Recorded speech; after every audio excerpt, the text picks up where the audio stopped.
అందరికీ నమస్తే అండి. నేను మీ హిస్టరీ వెంకట్ సార్.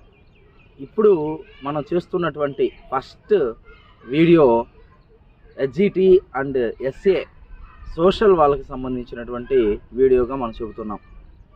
ఇక్కడ చూడండి ఫ్రెండ్స్, హెచ్జిటి కానీ ఎస్ఏ కానీ సంబంధించినటువంటి ఒక వీడియోని మనము ఈరోజు చూస్తున్నాం. అది మనకు 6వ తరగతిలో సంచార జీవనం నుండి స్థిర జీవనం అనేటువంటి లెసన్కి సంబంధించిన అంశాన్ని మనం తీసుకుంటున్నాం. మీరు బాగా గమనించండి, మీరు లెసన్ మొత్తం చదవాల్సినటువంటి అవసరం లేదు. కొన్ని ఇంపార్టెంట్ అయిన అంశాలు ఉన్నాయి, ఇంపార్టెంట్ అయిన బిట్స్ ఉన్నాయి. ఆ బిట్స్ మీద మీరు ఎక్కువ ఫోకస్ చేయండి చాలు. అంటే మీకున్నటువంటి టైంలో మీకు అంటే హెచ్జిటికి సంబంధించి ముఖ్యంగా హిస్టరీ అనేది పెద్ద సబ్జెక్ట్ ఏం కాదు, అంటే ఎక్కువ మార్కులు వచ్చేటువంటి చాప్టర్ ఏం కాదు. కాబట్టి దాన్ని మనం ఎలా చదవాలి అంటే ఆ 5 మార్కులను ఉద్దేశించి మాత్రమే మనం చదవాలి. ఇది మనం గుర్తుపెట్టుకోవాలి.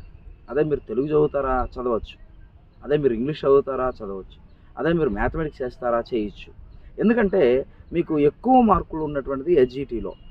అయితే కంటెంట్ దగ్గరకు వచ్చేసరికి దాంట్లో హిస్టరీకి వచ్చేసరికి మీకు 5 మార్కులు. 5 మార్కులకి మీరు 60-70 గంటలు కేటాయించాల్సిన అవసరం ఉందా అనేది మీరు తెలుసుకోవాల్సిన అంశం. ఈ టైంలో మనం హార్డ్ వర్క్ కంటే కూడా స్మార్ట్ వర్క్ ఎక్కువ చేయాలి. కాబట్టి నేను మీకు ఎగ్జామ్ పాయింట్ ఆఫ్ వ్యూలో ఎక్కువగా మిమ్మల్ని ఖచ్చితంగా అడుగుతాడు అనే ప్రశ్నలను, ప్రీవియస్ ప్రశ్నలను ఇక్కడ మనం డిస్కస్ చేస్తాం. కాబట్టి చూద్దాం. దీంట్లో 6వ తరగతిలో మొదటి లెసన్ సంచార జీవనం నుండి స్థిర జీవనం అని చెప్పేసి చెబుతున్నాం. దీంట్లో మనకు ప్రధానంగా ఎక్కడి నుంచి బిట్స్ అనేటువంటి పడుతాయి. నెంబర్ 1 మనం గుర్తుపెట్టుకోవాల్సింది, మానవుడు ఈ శిల ఉపయోగించిన ఈ కాలాన్ని బట్టి, అంటే శిల మీన్స్ రాయి, ఈ రాయిని వాడిన కాలాన్ని మనం 3 రకాలుగా డివైడ్ చేస్తాం. అంటే మానవుని యొక్క జీవనం రాతితో ముడిపడి ఉంది. కాబట్టి ఈ రాతి యుగాలను 3 రకాలు చేస్తాం. ఒకటి పాత రాతి యుగం అని చెప్పేసి అంటాం, 2 మధ్య రాతి యుగం అని చెప్పేసి అంటాం, 3 కొత్త రాతి యుగం అంటాం. దీనే ప్రాచీన శిలాయుగం, మధ్య శిలాయుగం, నవీన శిలాయుగం అంటాం. ఈ ఇయర్స్ ఇచ్చున్నారండి. ఈ ఇయర్స్ మాత్రం మనం ఖచ్చితంగా గుర్తుపెట్టుకోవాలి. కాబట్టి పాత రాతి యుగం అంటే 2.6 మిలియన్ సంవత్సరాల నుంచి 10,000 సంవత్సరాల వరకు ఉన్న కాలం, క్రీస్తు పూర్వం. నెక్స్ట్ తర్వాత చూడండి ఇక్కడ, అదేవిధంగా మధ్య రాతి యుగం అంటే క్రీస్తు పూర్వము 10,000 నుంచి 8,000 వరకు ఉన్న కాలము. అదేవిధంగా కొత్త రాతి యుగము అంటే 8,000 నుంచి 3,000 వరకు ఉన్నటువంటి కాలము. అంటే మొత్తం కూడా క్రీస్తు పూర్వానికి సంబంధించిన అంశాలు. ఈ మూడిటి మీద మనకు ఒక ప్రశ్న అడిగేటువంటి అవకాశం ఉంటుంది, అదొకటి. నెక్స్ట్ ఇదే లెసన్లో మనం గమనించాల్సిన ఇంకొక పాయింట్ అంటే సంచార జీవనం. ఆది మానవుడు సంచార జీవనాన్ని కొనసాగించాడు. ఆది మానవుడు సంచార జీవనం ఏ కాలాల్లో జరిగింది? పాతరాతి యుగంలో జరిగింది, అదేవిధంగా మధ్యరాతి యుగంలో జరిగింది. ఈ 2 యుగాల్లో మనిషి సంచార జీవనాన్ని కొనసాగించాడు. వేటే వాడి యొక్క ప్రధాన ఆధారమైంది.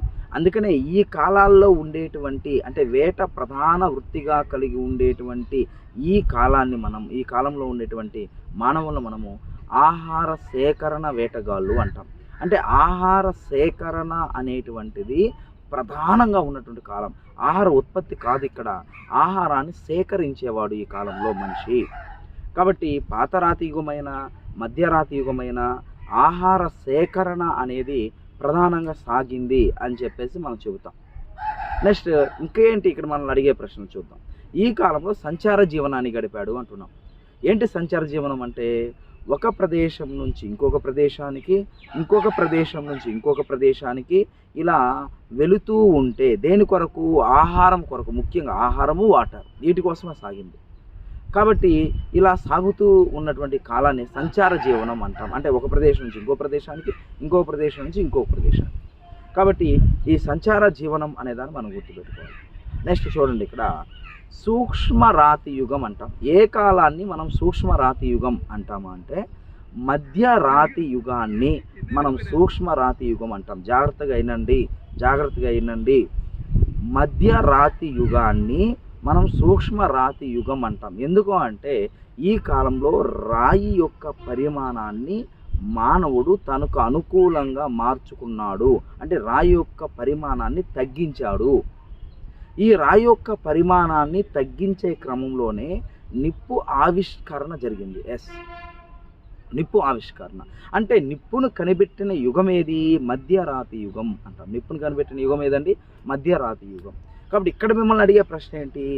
ఆది మానవుడికి నిప్పు ఏ విధంగా ఉపయోగపడింది అంటాడు. ఆది మానవుడికి నిప్పు ఏ విధంగా ఉపయోగపడింది అంటాడు. దాంట్లో మనం ఫస్ట్ మనం గ్రహించాల్సింది, నెంబర్ 1 మనం చూడాల్సింది, ఒకటి ఆహారాన్ని కాల్చి తినడం, ఆహారాన్ని వండుకు తినడానికి ఉపయోగపడింది. నెక్స్ట్ నెంబర్ 2 జంతువుల నుండి రక్షించుకోవడానికి ఉపయోగపడింది. నెంబర్ 3 గుహలలో వెలుతురును వేడిని నింపడానికి ఉపయోగపడింది. నెంబర్ 4 చెక్కను గట్టిపరచడానికి ఉపయోగపడింది. కాబట్టి ఈ ప్రశ్న వచ్చేటువంటి అవకాశం ఉంటుందన్నమాట. వాడు ఇచ్చేసి పైవన్నీ అని చెప్పేసి అనొచ్చు, లేదా ఆది మానవుడికి నిప్పు ఏ విధంగా ఉపయోగపడింది అని అనవచ్చు, లేదా నిప్పును ఏ యుగంలో మానవుడు ఆవిష్కరించాడు అని చెప్పచ్చు. లేదా ఇంకో విధంగా కూడా అడగవచ్చు. దీన్నే ఎలా అడగవచ్చు? దీన్నే అంటే ఆహారాన్ని కాల్చి తినడం, వండుకొని తినేదానికి నాంది పలికిన అంశం ఏంటి అంటాడు. అది మానవుడు నిప్పును కనిపెట్టడం. మానవుడు నిప్పుని కనిపెట్టడం. క్లియర్. నెక్స్ట్ తర్వాత మనల్ని ఎక్కడ ప్రశ్న అడుగుతాడంటే చిత్రకళకు సంబంధించి అడుగుతాడు. ప్రాచీన కాల మానవుడు, ఆది మానవుడు ఆయన నివసిస్తున్నటువంటి రాతి స్థావరాలలో కొన్ని చిత్రాలను వేశాడు. అది చాలా ఇంపార్టెంట్. అతను రోజు చూస్తున్నటువంటి చిత్రాలు, అతను చేస్తున్న పనులకు సంబంధించి, అంటే వేటకి సంబంధించి, పక్షులకు సంబంధించి, జంతువులకు సంబంధించి ఈయన కొన్ని చిత్రాలు వేశాడు. ఈ చిత్రాలు అనేటువంటివి వేయడానికి ఆయన ప్రధానంగా ఏవి ఉపయోగపడ్డాయి? ఒకటి,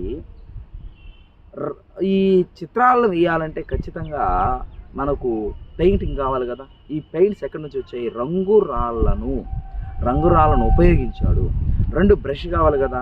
ఆ బ్రష్ ఎక్కడి నుంచి వచ్చింది ఆయనకి అంటే ఈ ఎదురు కుంచెలను ఆయన బ్రష్గా మార్చాడు. అదేవిధంగా ఈ పెయింటింగ్స్ మనకు ఖచ్చితంగా అతకబడాలి అంటే అతుక్కోవాలి అంటే ఖచ్చితంగా మనకు గమ్ కావాలి. ఆ గమ్మును ఎక్కడి నుంచి స్వీకరించాడు? జంతువుల యొక్క కొవ్వు నుంచి. అంటే ఇక్కడ ప్రధానంగా 3 ఉపయోగించాడని చెప్తాం. 1 రంగురాళ్ళు, 2 ఎదురు కుంచెలు, 3 జంతువుల యొక్క కొవ్వు. వీటి ద్వారా ఈయన చిత్రాలను వేయడం ప్రారంభించాడు. ఈ చిత్రాల్లో మనకు 6వ తరగతిలో ఇచ్చినటువంటి అత్యంత ప్రధానమైన అంశం, ముఖ్యమైనటువంటి అంశము వైఎస్ఆర్ కడప జిల్లా ముద్దనూరు మండలం చింతకుంట గ్రామం.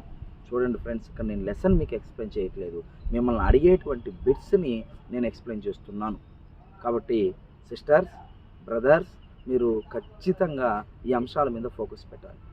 కాబట్టి చిత్రకళ అడుగుతాడు. చిత్రకళ కాబట్టి ఆ చిత్రకళలో మనం చూసినట్లయితే వైఎస్ఆర్ కడప జిల్లా ముద్దనూరు మండలం చింతకుంట గ్రామంలో మనకు 10 రాతి స్థావరాలను పురావస్తు శాస్త్రవేత్తలు గుర్తించారు. 10 రాతి స్థావరాలు. ఈ 10 రాతి స్థావరాలలో ఎన్ని చిత్రాలు ఉన్నాయి? 200కు పైగా చిత్రాలు ఉన్నాయి. ఈ 200కు పైగా ఉన్న చిత్రాలలో ఎరుపు రంగు చిత్రాలు ఎక్కువగా ఉన్నాయి. అంటే 190కు పైగా ఎరుపు రంగు చిత్రాలు ఉంటే కేవలం 10 మాత్రమే తెలుపు రంగు చిత్రాలు ఉన్నాయి. వీటిలో ఎరుపు రంగులో ఉండేటువంటి మూపురం కలిగిన ఎద్దు, నాన్న అర్థమవుతుందా? జాగ్రత్తగా వినండి. ఎరుపు రంగులో ఉన్నటువంటి మూపురం కలిగిన ఎద్దు చిత్రము అత్యంత ఆకర్షణీయవంతమైనది.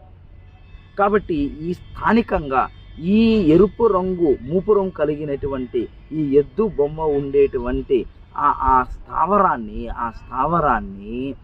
ఎద్దుల ఆవుల గుంపు గుహ అంటారు. ఎద్దుల ఆవుల గుంపు గుహ అంటారు. కాబట్టి మనకు ఈ ఏరియాలో నుంచి ప్రశ్న అడిగేటువంటి అవకాశం ఉంటుంది ఖచ్చితంగా. నెక్స్ట్ ఇంకేమడుగుతాడు అంటే బెలూమ్ గుహలు. చాలా ఇంపార్టెంట్.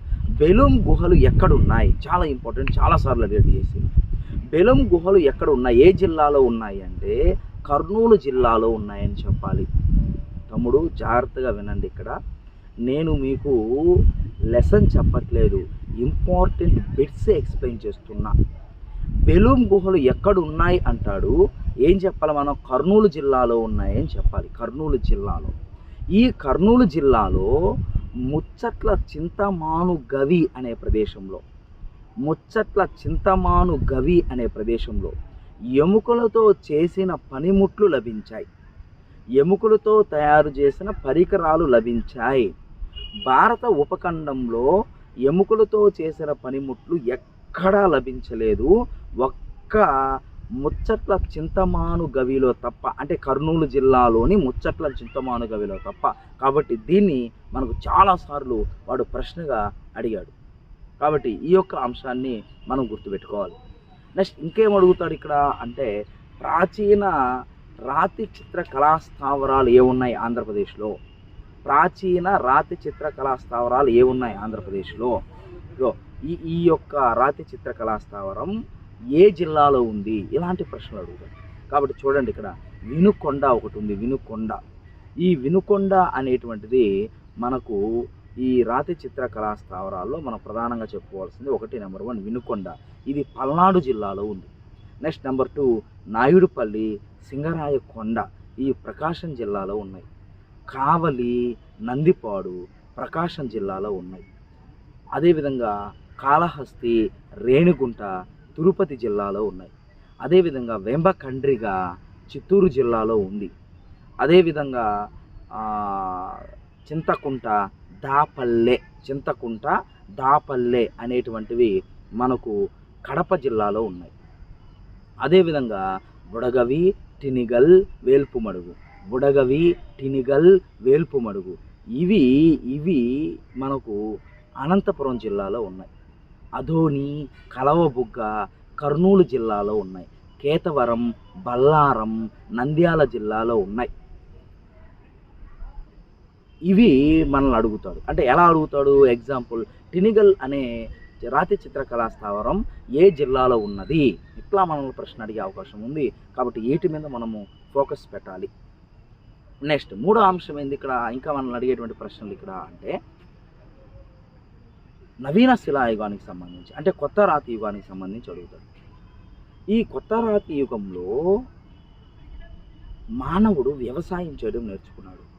నెంబర్ 2 స్థిర నివాసాన్ని ఏర్పాటు చేసుకున్నాడు. నెంబర్ 3 పశు పోషణ చేశాడు. చాలా ఇంపార్టెంట్.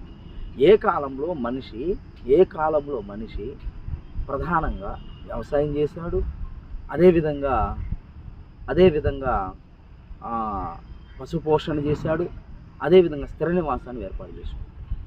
కాబట్టి వ్యవసాయం చేస్తున్నప్పుడు ఖచ్చితంగా పంటను మనం కాపాడుకోవాలి. వ్యవసాయం చేస్తున్నప్పుడు పంటను కాపాడుకోవాలి అంటే ఖచ్చితంగా మనం అదే ప్రదేశంలో నివాసం ఉండాలి. ఇదే స్థిర జీవనానికి పునాది. మానవుడు స్థిర జీవనాన్ని ఏర్పాటు చేసుకున్నాడు అంటే దానికి కారణం వ్యవసాయమే 100%. కాబట్టి ఇలాంటి అంశాలు జరిగింది మనకు కొత్త రాతి యుగంలో అని చెప్పేసి అంటాం. కాబట్టి ఈ కొత్త రాతి యుగం అనే అంశం మీద మనకు ప్రశ్నలు వస్తాయి. ఈ కొత్త రాతి యుగంలో వ్యవసాయం చేశాడు కాబట్టి ఈ వ్యవసాయానికే ఆయన పనిముట్లను ఉపయోగించాడు. పాత రాతి యుగంలో, మధ్యరాతి యుగంలో అయితే వేట కోసం ఈయన ఆయుధాలను తయారు చేసుకున్నారు. ఎలాంటి ఆయుధాలను? ఎముకలతో చేసిన ఆయుధాలను, చెక్కతో చేసిన లేదా కర్రతో చేసిన ఆయుధాలను, నెక్స్ట్ రాతితో చేసిన ఆయుధాలను. కానీ నవీన శిలాయుగంలో మాత్రం మానవుడు వ్యవసాయం కోసం చేశాడు. దేనికోసం చేశాడండి? వ్యవసాయం కోసం చేశాడు. కాబట్టి ఈ వ్యవసాయం కోసం ఉపయోగించిన ఈ పనిముట్లను నవీన శిలాయుగ పనిముట్లు